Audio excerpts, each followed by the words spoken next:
ஓம் சுவாமியே சரணம் ஐயப்பா. அத்தை, இன்னைக்கு ஐயப்ப சாமிக்கு என்னெல்லாம் சமைச்சிருக்கீங்க பார்க்கலாமா?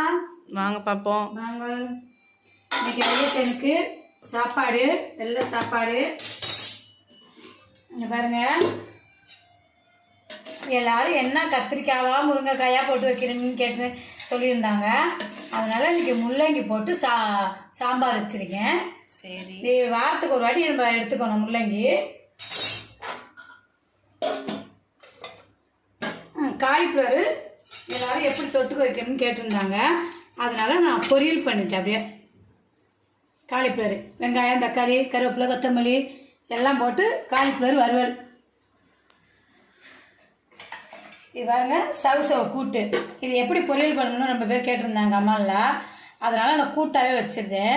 சின்ன வெங்காயம் போட்டு, பச்சை மிளகா, தக்காளி, கருவேப்பிலை, கொத்தமல்லி, தேங்காய், சோம்பு எல்லாம் போட்டு, பாசிப்பருப்பு எல்லாம் போட்டு சவுசவு போட்டு தாளித்து கூட்டாக வச்சுட்டேன். இங்கே பாருங்கள், வாழைக்காய் வறுவல், காஞ்ச மிளகா, சோம்பு, தேங்காய், சின்ன வெங்காயம், தக்காளி, கறி மசாலா பட்டை எல்லாம் போட்டு வாழைக்காய் நல்லா வறுத்துட்டு இதை போட்டு அப்படியே வறுவல் மாதிரி பண்ணிட்டேன். சரி, வத்த குழம்பு எல்லாரும் தண்ணியாக வைக்கிறாங்க. செட்டிநாட்டு வத்த குழம்பு வச்சுருக்கேன் இன்னைக்கு ஐயப்பனுக்காண்டி. வெறும் பூண்டு மிளகு போட்டு நல்லா வத்த குழம்பு ஐயப்பனுக்கு. இன்னைக்கு வந்து பருப்பு ரசம் வச்சுருக்கேன். வெறும் பருப்பு, கருவேப்பிலை, கொத்தமல்லி, பருப்பு ரசம், அப்பளம்,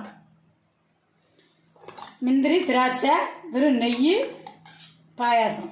பார்க்கும்போது சாப்பிட போகணும்னு தோணும். பற்றியலா? எல்லாம் ஐயப்பனுக்கு ரெடியாக இருக்குது.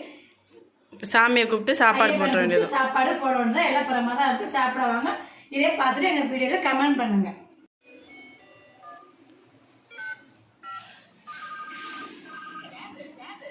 சாப்பிட வாங்க. ஐயப்பனுக்கு உப்பு,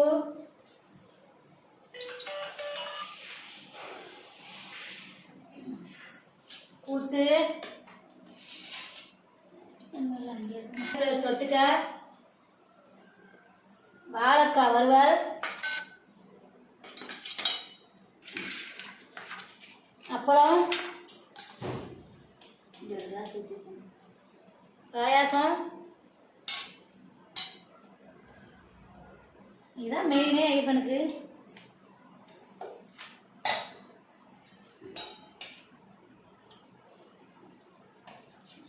சாம்பார்,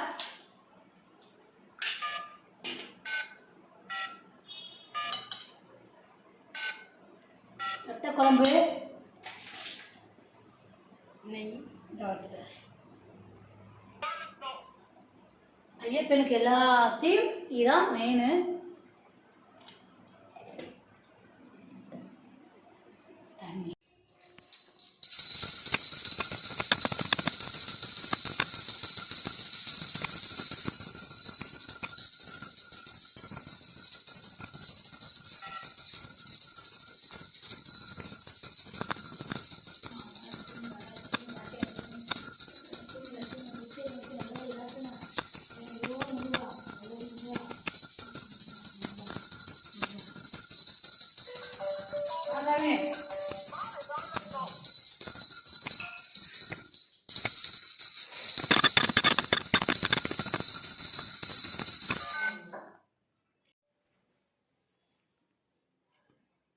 எல்லாத்துக்குமே இங்கே நிறையா சூடாக